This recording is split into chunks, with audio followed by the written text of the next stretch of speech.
Ladies, gentlemen, and haradrim of all ages, we're going to talk about something a little bit under the radar today, but still something extremely cool. In Diablo 4, when Season 2 started, we had a whole host of endgame bosses added into the game, and a big sticking point with these is that they are also on the Eternal Realm. They aren't seasonal only, they will be around forever. A big part of why this matters so much is that each of the 5 new bosses that they added in is a source of target farming for various uniques, which makes it far easier to search for something to tie your build together than it used to be before these bosses existed. In a way, it brings in a weird amount of bonus frustration to the game. For example, let's say like me, you wanted to get a pair of Fists of Fate, a unique glove. Well, those drop from Beast and Ice, but I genuinely had to kill him a solid 30 times before I had one of these drop just because I got unlucky and kept getting other items instead. And a big reason that aggravation even happens, and the aggravation that exists with any of these bosses, is RNG, randomness. We know they have a heightened chance to give us exactly what we want, and because of that, it hurts even more when it doesn't happen, because the system is still dependent on RNG. All that said, many people seem to not be aware at all that each of these bosses actually has an extremely rare and low chance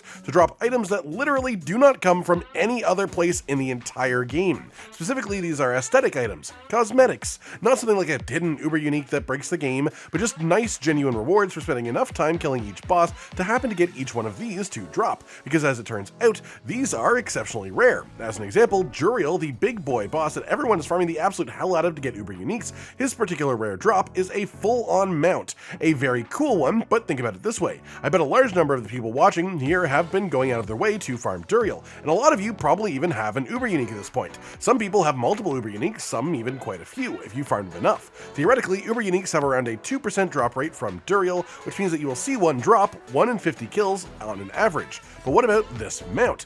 Do you have this mount? Do your friends? In my experience, I have seen the mount drop twice for my party from around 200 kills. If you multiply that for the fact that we've had 4 players every time, that is essentially 800 loot opportunities and 2 mount drops during that. Obviously, that is quite a low number to get any averages from, so I'm not about to say that the mount is a 1 in 200 drop rate as a fact or anything like that, but from my own experience and from those I've talked to, it does seem that Duriel's rare cosmetic item, this mount, is actually far rarer than even an uber unique, which I think is an extremely interesting thing for them to have done.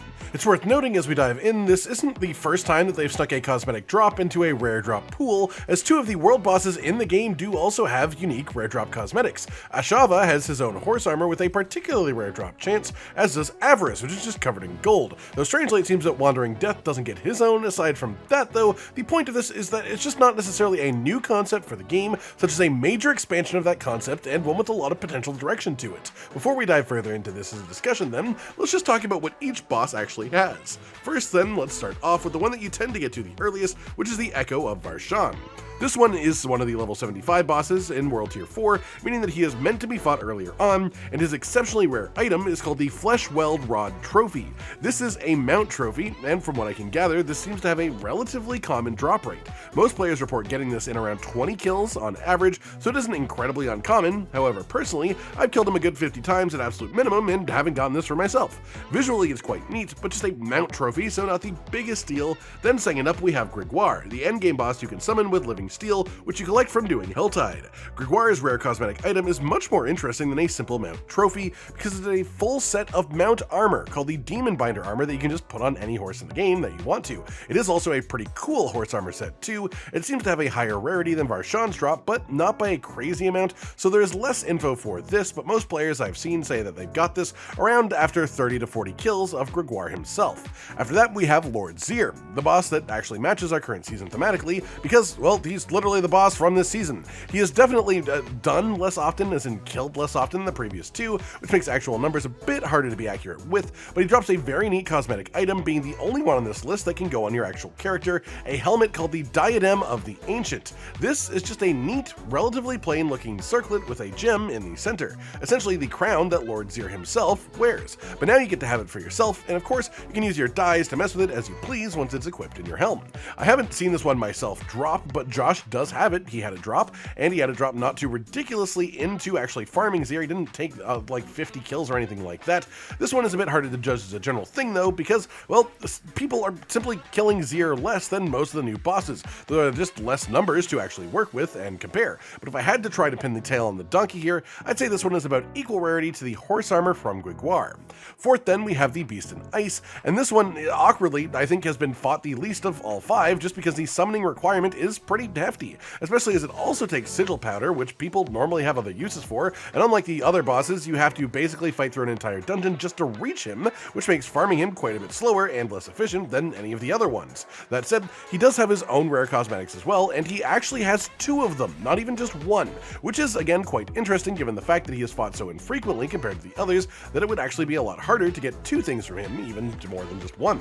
These items are both, however, mount trophies, each with a chance to drop when you kill a beast in ice, the left one being the skull torch and the right one being the fell steed. I don't really have any rarity estimation for this one other than to say that I did a solid 30 to 40 beast in ice kills the other day and did not see either one of these drop for me or any of my party members while we were killing it. So it's not the most common thing at all, but I can't imagine this being rarer than the helm of the mount armor, so it's probably in a similar range to those. Then we get to the final boss, who we already talked about a bit, Duriel, and as you saw before, his rare cosmetic drop is a full-on mount that goes by the name of the Smoldering Brimstone Horse. This is genuinely one of the best looking horses in the entire game, shop or otherwise. Its skin is replaced with like molten rock, and various parts of it are either actively on fire or emitting fire outwards, which is extremely cool. And then it even has the unique effect of leaving flaming hoof prints behind when you ride around on it. It's just super solid as a cosmetic, and it does seem to be the rarest of the bunch. However, that is also counteracted a bit by, well, you know, Duriel being the boss that people want to farm the most frequently, which means while it may be rarer to drop from him, I bet by the end of the season, a lot more people have gotten this mount than they will the mount trophies from Beast and Ice. I'm just saying.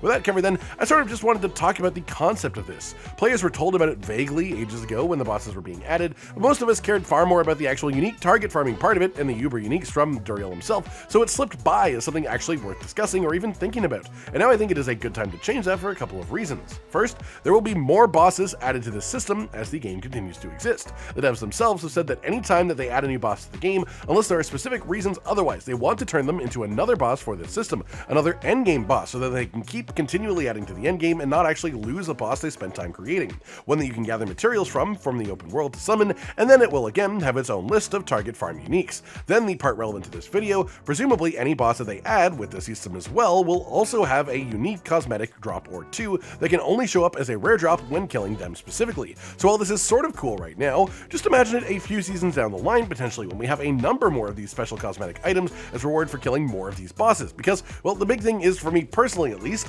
aside from the mount trophies, which I never really care about a whole lot as a concept, the rest of these cosmetics are actually incredibly awesome. The horse, the mount armor, and the helmet from Zir are all really genuinely very cool to the point of rivaling the full-on paid cosmetics that you can get from the shop, and that is the second point that I wanted to talk about. Diablo 4 as a base game has some pretty good cosmetics in it, but it is quite clear that for the most part, they want the really cool, really visibly, intricately designed armor, horses, and cosmetics in general to be things that you have to buy in the shop for real money or get from premium battle passes, because, well, they want you to spend money. They want to have your money. The shop is its own whole bundle of issues that I won't dive too deep into today, but the main one is of course being that the actual exchange rate of how much real money you have to pay for each item is atrocious, even compared to other games with microtransactions, which of course means that a lot of people have absolutely no interest in paying for these fancy cosmetics, but these ones here, I would say, all actually rival the shop quality, and if they keep up that trend as far as actually giving us these items for free, the collection may be limited, yes,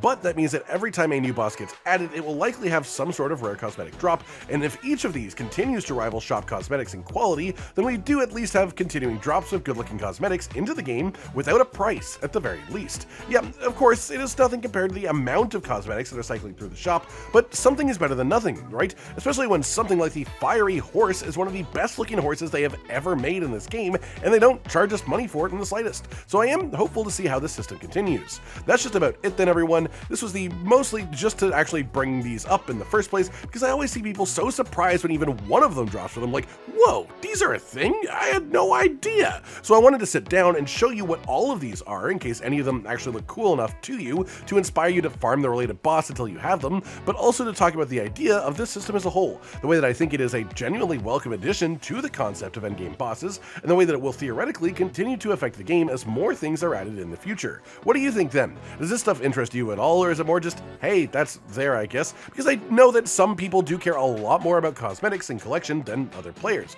so making your opinion known on this could even affect how much effort that the devs continue to put into this type of thing in the future. Like if you liked the video, subscribe to the notification bell for more, and most importantly, ladies and gentlemen, until next time, stay sweet. Josh, Cotton, and Hollow with the videos, dropping the humor like a hammer on your tippy toes, bringing entertainment on a daily arrangement to take our insanity and turn it into entertainment. Yes, I said entertainment twice, to reiterate that it is nice to look into your faces on a mostly daily basis when you let us in your homes to make the whole world a stage. Goodbye.